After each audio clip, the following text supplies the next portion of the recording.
આજે ખરેખર બહુ ખુશીની દિવસ કહેવાય. આપણે બધા અલગ અલગ ટોળામાં બધા ઘણી વાર ભેગા થઈએ, મિટિંગો કરીએ, પણ આજે એક મિટિંગ છે, લેખે લાગે એવી મિટિંગ છે.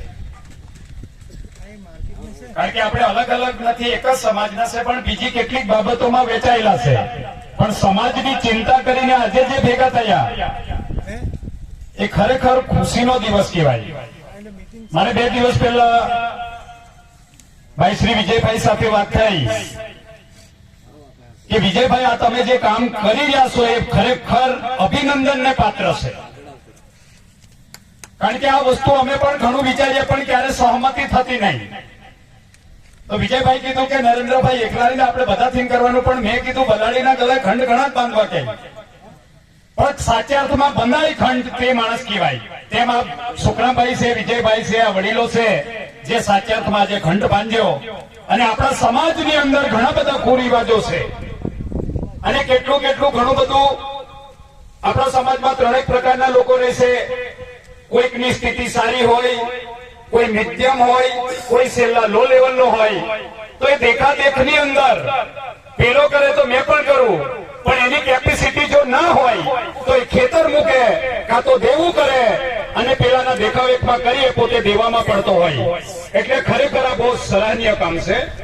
અને વાત રહી બીજી, જે ડીજે છે, એ ડીજે જો કદાચ રાખવું હોય તો એકાદ રખાય, પણ ડીજે ની અંદર કેવા પ્રકારના ગીતો વાગે, સમાજની લાગણી દુભાય, સમાજમાં અશ્લીલ ગીતો વાગે.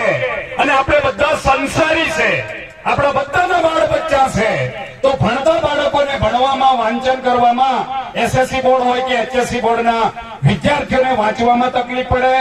અને આપણી યુથ જે છોકરી છોકરાઓને અશ્લીલ ગીતો વાગવાના કારણે દારૂના રવાડે ચડે, બીજી બધી પ્રવૃત્તિઓમાં જાય, તો એવા અશ્લીલ ગીતો ન વાગે અને આવનારી જે જનરેશન છે એને તકલીફ ન પડે.